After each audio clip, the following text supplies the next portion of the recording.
স্বাগত খেলাযোগে আপনাদের সাথে আছি পার্থ বণিক। এশিয়া কাপের প্রস্তুতিতে টাইগাররা মহা সিরিয়াস। মিরপুরে হোম অফ ক্রিকেটে চলছে ক্লোজ ডোর অনুশীলন, যেখানে কোচিং স্টাফ আর নির্বাচকদের পাখির চোখ। এদিকে এশিয়া কাপের পরই সংযুক্ত আরব আমিরাতে আফগানদের বিপক্ষে টি-20 আর ওয়ানডে সিরিজ খেলবে টাইগাররা। দিনক্ষণ চূড়ান্ত হয়েছে আজ। নাহেন বিন জসিমের রিপোর্ট। নেটের ওপাশে বাবা, জাতীয় দলের senior assistant coach Mohammad Salauddin, আর নেটে বোলিং করছেন তারই ছেলে Sandip, left arm wrist spinner, অনেকেই যাদের ডাকেন চায়নাম্যান বোলার।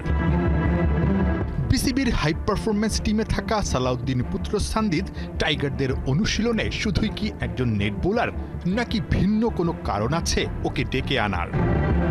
সাধারণত ব্যাটসম্যানরা নেটে এমন বোলারদের খেলতে চান প্রতিপক্ষের যে ধরনের বোলাররা তাদের ম্যাচে ভোগান।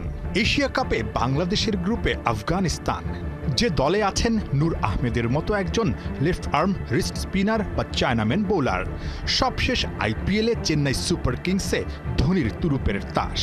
14 ম্যাচে 24 উইকেট শিকার করে নূর আহমেদ ছিলেন 2025 আইপিএলের সেকেন্ড হাইয়েস্ট উইকেট টেকার। নূর আহমেদকে পাওয়ার প্লেতে কিংবা মিডল ওভারে সহজে খেলতেই হয়তো সন্দীপকে নেটে ডেকে আনা, কারণ বাংলাদেশ দলে নেই কোনো লেফট আর্ম রিস্ট স্পিনার। বাবা সালাউদ্দিনের সঙ্গে ছেলে সন্দীপ আপাতত নেট বোলারের ভূমিকায় হলেও নিশ্চয়ই স্বপ্ন দেখেন বাবার সঙ্গে একদিন জাতীয় দলের ড্রেসিং রুম শেয়ার করার। নূর আহমেদের জন্য সন্দীপকে ঘিরে বাড়তি প্রস্তুতির আরও একটা কারণ আছে। এশিয়া কাপের পরই আমিরাতে আফগানিস্তানের বিপক্ষে ওডিআই আর টি-20 সিরিজ খেলবে টিম টাইগার্স, যার দিন তারিখও চূড়ান্ত হয়েছে শনিবার। 3টা টি-20 2, 4 ও 6 অক্টোবর, আর 3 ম্যাচের ওয়ানডে সিরিজ 9, 11 ও 14 তারিখ। এশিয়া কাপে ওপেনিংয়ে তামিম ইমন জুটিকে হতে হবে আরও বিধ্বংসী। চলতি বছর সবচেয়ে বেশি ছক্কা হাঁকিয়েছেন এই দুজন। তারপরও দুই ড্যাশিং ওপেনারের দুর্বলতা সারিয়ে নিতে ব্যস্ত হেড কোচ আর সিনিয়র অ্যাসিস্ট্যান্ট কোচ। তাসকিনকে নতুন বল বেছে দিচ্ছেন বোলিং কোচ শন টেট। আমিরাতের ফ্ল্যাট উইকেটে এই নতুন বলেই পেসারদের জন্য থাকবে বড় চ্যালেঞ্জ। ডেথ ওভারেও হতে হবে আরও পারফেক্ট। স্কিল ট্রেনিংয়ের দ্বিতীয় দিনেও ক্লোজ ডোর অনুশীলন করেছে টাইগাররা। প্রাথমিক স্কোয়াড থেকে চূড়ান্ত দল ঠিক করতে প্র্যাকটিসে পাখির চোখ করেছেন chief selector Gazi Ashraf. Nahian bin Jasim, 71। Top end টি-20 সিরিজে নেপালকে 32 রানে হারিয়েছে বাংলাদেশের দল। টস জিতে আগে ব্যাটিং করে জিসানে 50 এবং ক্যামিওতে 186 রান তোলে বাংলাদেশ। জবাবে রাকিবুলের ঘূর্ণিতে 154 রানের বেশি করতে পারেনি নেপাল। রকিবুল নেন 3 উইকেট।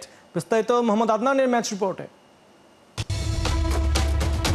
টপ এন্ড টি-20 টুর্নামেন্টে প্রথম ম্যাচটা পাকিস্তান শাহিনসের কাছে বাজেভাবে হেরে টুর্নামেন্ট শুরু করে সোহানরা। নেপালের বিপক্ষে তাই ঘুরে দাঁড়ানোর ম্যাচ। ডারউইনে টস জিতে আগে ব্যাটিং নেয় বাংলাদেশ এ দল।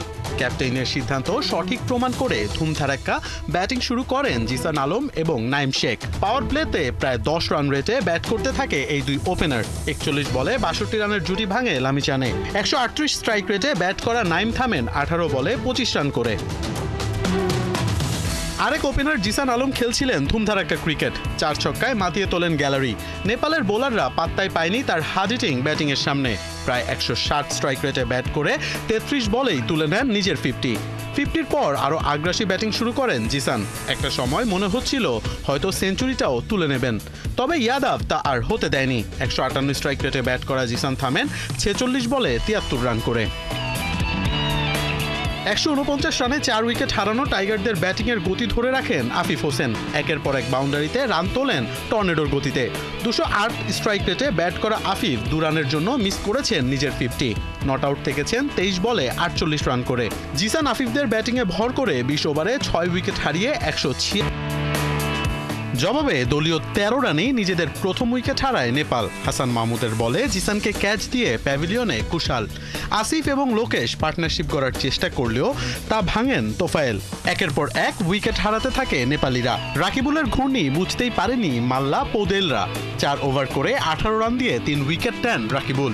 মাল্লার 50-তে হারের ব্যবধানটা কিছুটা কমায় নেপাল, তবে শেষ পর্যন্ত হারটা আর এড়াতে পারেনি। 20 ওভারে 154 রানে থামে তাদের ইনিংস। বাংলাদেশ এ দল ম্যাচ জিতে নেয় 32 রানে। মোহাম্মদ আদনান, 71।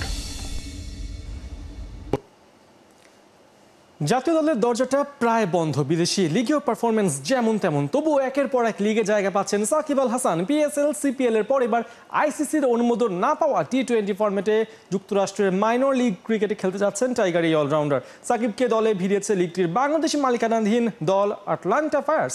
আন্তর্জাতিক ক্রিকেটার হিসেবে তিনি ওয়ার্ল্ড কার্ড সুবিধা পেয়েছেন বিদেশি কোটায়। সাকিবকে দলে ভিড়িয়ে এক বিবৃতিতে ক্লাবটি জানিয়েছে আটলান্টা দেখতে চায় সাকিবের জাদু, যিনি ব্যাটে বলে ম্যাচের গতিপথ বদলে দেওয়ার ক্ষমতা রাখেন। এর আগে যুক্তরাষ্ট্রে যাওয়ার পর নিউ ইয়র্কের স্থানীয় কিছু ম্যাচে সাকিবকে দেখা গেছে অপেশাদার ক্রিকেটারদের সঙ্গে খেলতে। আর সাকিবের আগে এই লিগে খেলেছেন বাংলাদেশের আরেক ক্রিকেটার নাসির হোসাইন।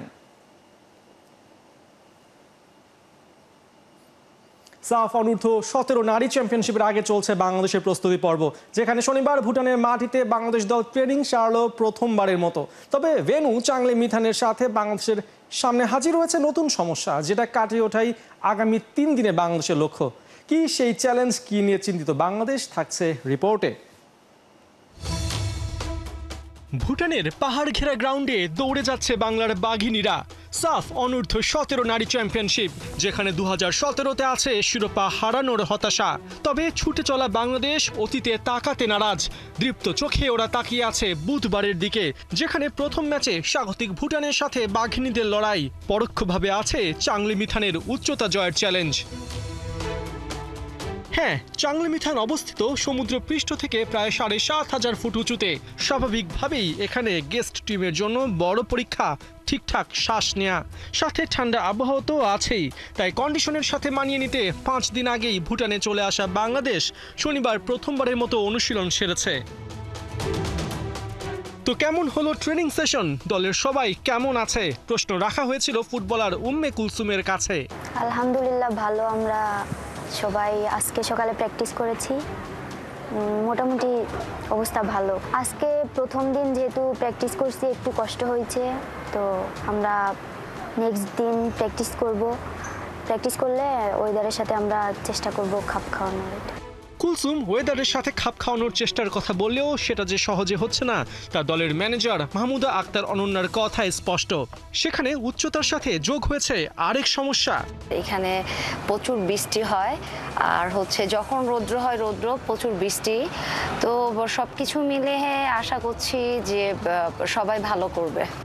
1 মাসও হয়নি সাফ অনূর্ধ্ব-20 নারী চ্যাম্পিয়নশিপে শিরোপা জিতেছে বাংলাদেশ। সিনিয়র দলের পাশাপাশি অনূর্ধ্ব-17 দলও কোয়ালিফাই করেছে এশিয়ান কাপের মূল পর্বে।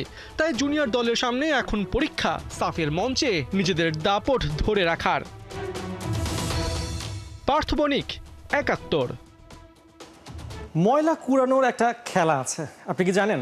শুধু খেলাই নয়, রীতিমতো বিশ্বকাপ অনুষ্ঠিত হয় স্পোগমি খেলার। জাপানে অনুষ্ঠিতব্য সে বিশ্বকাপে বাংলাদেশে অংশ নিতে যাচ্ছে। শনিবার ছিল তার কোয়ালিফাইং রাউন্ড। রিপোর্টে থাকছে বিস্তারিত, জানাবেন ফয়সাল হাবিব। যে কোনো খেলার বিশ্বকাপে অংশগ্রহণ করা মানে বিশ্বমঞ্চে আপনার নিজের দেশকে প্রতিনিধিত্ব করা। বাংলাদেশ এর আগে ক্রিকেটের বিশ্বকাপ খেলেছে, হকির বিশ্বকাপ খেলেছে, কাবাডির বিশ্বকাপ খেলেছে। একটা নতুন ধরনের খেলার বিশ্বকাপ খেলতে যাচ্ছে বাংলাদেশ। আমার পেছনে যারা দাঁড়িয়ে আছে এদের মধ্যেই যে কোনো 3 জন স্পোগমি বিশ্বকাপ খেলতে যাবে জাপানে। স্পোগমিটা কি, এই খেলাটা কিভাবে খেলে আমি আপনাদের বুঝিয়ে দেবো না, আপনারা দেখবেন নিজের চোখে যে স্পোগমি কিভাবে খেলে, এরপর আপনারা নিজেরাই বুঝবেন। এবং আমার বিশ্বাস যখন বুঝবেন স্পোগমি কি, তখন বেশ অবাকই হবেন। সবার হাতে হাতে গ্লাভস আর আবর্জনা তোলার ব্যাগ, মুখে মাস্ক। দেখে মনে হতে পারে পরিষ্কার অভিযান চলছে হয়তো, কিন্তু তেমন না বিষয়টা। বরং এরা সবাই স্পোগমি খেলোয়াড়। স্পোগমি মূলত আবর্জনা পরিষ্কার করার খেলা। এই খেলায় 3 জন মিলে হয় একটা দল। প্রতিটা দল নির্দিষ্ট আয়তনের মধ্যে আবর্জনা সংগ্রহ করে। সব ধরনের আবর্জনাও আবার নেওয়া যাবে না। মূলত 5 ধরনের আবর্জনা কালেক্ট করতে হয় এই খেলায়: দাহ্য পদার্থ, অদাহ্য পদার্থ, কাঁচের বোতল কিংবা ক্যান, প্লাস্টিক এবং সিগারেটের বাট। প্রতিযোগীরা প্রতি 100 গ্রাম দাহ্য এবং অদাহ্য আবর্জনার ক্ষেত্রে পায় 10 পয়েন্ট। ক্যান কিংবা কাঁচে প্রতি 100 গ্রামে 12 পয়েন্ট, প্রতি 100 গ্রাম প্লাস্টিকের জন্য 25 পয়েন্ট, আর প্রতি 100 গ্রাম সিগারেটের বাডের জন্য সর্বোচ্চ 200 পয়েন্ট। পরিবেশ পরিষ্কার পরিচ্ছন্ন রাখার বিশ্বকাপে অংশ নেয়ার স্বপ্নে বিভোর 60 দলে বিভক্ত 180 জন প্রতিযোগী বাঁশি শুনেই ছুটেছে আবর্জনা সংগ্রহ করতে। স্পোগমি বিশ্বকাপের বাংলাদেশ কোয়ালিফাইং রাউন্ডে সব বয়স এবং শ্রেণী পেশার মানুষকেই অংশ নিতে দেখা গেছে। আলাদা করে নজর কেড়েছে তৃতীয় লিঙ্গের ব্যক্তিদের নিয়ে গঠিত এই দলটা। নানা ঝঞ্ঝা ঝামেলার জীবনকে পাশ কাটিয়ে জাপান যাওয়ার স্বপ্নেই এদিন অংশ নিয়েছিল ওরা। আবার একই খেলায় নামি স্কুলের ক্লাস 8 পড়ুয়া শিক্ষার্থীকেও দেখা গেছে। যেহেতু সিগারেটের বারে সবচেয়ে বেশি পয়েন্ট, তাই সেদিকেই মনোযোগ ছিল অংশগ্রহণকারী খেলোয়াড়দের। জেতার জন্য কৌশল খাটিয়ে ব্যাগ ভর্তি করে সিগারেটের বাট সংগ্রহ করতেও দেখা গেছে কাউকে কাউকে। তবে আলাদা করে একটা গল্পও বলতে হবে। টুর্নামেন্টের 60 দলের মধ্যে 28 নম্বর দলের সদস্যরা একে অপরের সাথে সম্পর্কিত। দুই ভাই বোন অংশ নিয়েছিল তাদের মাকে সাথে নিয়ে। জাপান গিয়ে দেশকে প্রতিনিধিত্ব করার স্বপ্ন পারেনি ওদের ঘরে আটকে রাখতে। শনিবারের তপ্ত রোদে টানা 1 ঘন্টা আবর্জনা সংগ্রহ করে প্রতিযোগীরা তখন ক্লান্ত শ্রান্ত। ঢাকা উত্তর সিটি কর্পোরেশনের প্রশাসক মোহাম্মদ এজাজ এসেছেন, প্রতিযোগীদের সাথে কথা বলেছেন। উচ্ছ্বসিত প্রশাসক লোকাল পর্যায়েও এমন প্রতিযোগিতা আয়োজনের ঘোষণা দিয়েছেন। স্কুল, কলেজ এবং বিশ্ববিদ্যালয় এবং স্থানীয় লোকজনদেরকে নিয়ে আমরা এই ধরনের কম্পিটিশন আমরা আমাদের প্রত্যেকটি ওয়ার্ডে করতে চাই। খেলা তখন শেষ, প্রকাশ হবে ফলাফল। সেখানেও কোনো লুকোচুরির সুযোগ ছিল না। প্রতি ক্যাটাগরির আবর্জনা আলাদা আলাদা করে ওজন দেয়া হয়েছে। কার কত পয়েন্ট সেটাও প্রতিযোগীদের সামনে লেখা হয়েছে রেজাল্ট কার্ডে। বিশ্বকাপের কোয়ালিফাইং রাউন্ড বলে কথা। অবশেষে এসেছে মহেন্দ্রক্ষণ। আয়োজকরা প্রকাশ করেছে ফল। 3656 পয়েন্ট নিয়ে বাংলাদেশ কোয়ালিফাইং রাউন্ডে তৃতীয় টিম গিলওয়েল। হাড্ডাহাড্ডি লড়াইয়ে গিলওয়েলকে পেছনে ফেলে 3698 পয়েন্ট নিয়ে রানার্স আপ ময়লা মনস্টার। আর অন্য সবার ধরাছোঁয়ার বাইরে গিয়ে 5357.4 পয়েন্ট নিয়ে বাংলাদেশ কোয়ালিফাইং রাউন্ডে চ্যাম্পিয়ন হয়েছে ইকো ফাইটার। অক্টোবরে জাপানে হতে যাওয়া বিশ্বকাপে ড্যাফোডিল বিশ্ববিদ্যালয়ের এই দলটাই বাংলাদেশকে প্রতিনিধিত্ব করবে। স্পোগামি ওয়ার্ল্ড কাপে যাওয়ার জন্য 60টা দল অংশগ্রহণ করেছিল, সেখান থেকে একটা দল ইকো ফাইটার, তারা জিতেছে কোয়ালিফাইং রাউন্ড। তারা যাচ্ছে জাপানে স্পোগামি ওয়ার্ল্ড কাপে বাংলাদেশকে প্রতিনিধিত্ব করতে। কিন্তু 60 দল মিলে ঠিক এতগুলো গার্বেজ কালেক্ট করেছে এবং এটাই এই আয়োজনের সবচেয়ে বড় মেসেজ। আমরা সবাই যদি নিজ নিজ জায়গা থেকে গার্বেজ কালেক্ট করি তাহলে আমাদের দেশটাও জাপানের মতোই পরিষ্কার পরিচ্ছন্ন হয়ে যাবে। আশা করি সবাই এই মেসেজটা নিজের কানে নেবে এবং মেসেজটা নিজের লাইফে কাজে লাগাবে। ফয়সাল হাবিব, 71, ঢাকা। যুব সমাজকে ক্রীড়ামুখী এবং সক্রিয় জীবনযাপনে অভ্যস্ত করার লক্ষ্যে আগামী 13 সেপ্টেম্বর হাতিরঝিলের অ্যাম্পি থিয়েটারে অনুষ্ঠিত হবে হাফ ম্যারাথন প্রতিযোগিতা velocity 15K run edition 1। Half marathon হলেও মোট 3টা ক্যাটাগরিতে প্রতিযোগিতা হবে হাতিরঝিলে, যেখানে 15 কিলোমিটার ক্যাটাগরি, 7.5 কিলোমিটার ক্যাটাগরির সাথে শিশুদের জন্য থাকবে 1 কিলোমিটার ক্যাটাগরিতে ম্যারাথন দৌড়ানোর ব্যবস্থা। ম্যারাথন উপলক্ষে আয়োজিত সংবাদ সম্মেলনে উপস্থিত ছিলেন ম্যারাথনের ব্র্যান্ড অ্যাম্বাসেডর, আর্চারি ফেডারেশনের প্রতিষ্ঠাতা সাধারণ সম্পাদক কাজী রাজীব উদ্দিন আহমেদ চপল, টেবিল টেনিস কিংবদন্তি জোবেরা রহমান লিনু এবং অ্যাথলেটিক্স ফেডারেশনের সাধারণ সম্পাদক শাহ আলম উপস্থিত ছিলেন। অতিথিবৃন্দের উপস্থিতিতে আসন্ন ম্যারাথনের 3 ক্যাটাগরির জন্য 3টা জার্সিও উন্মোচন করা হয় অনুষ্ঠানে।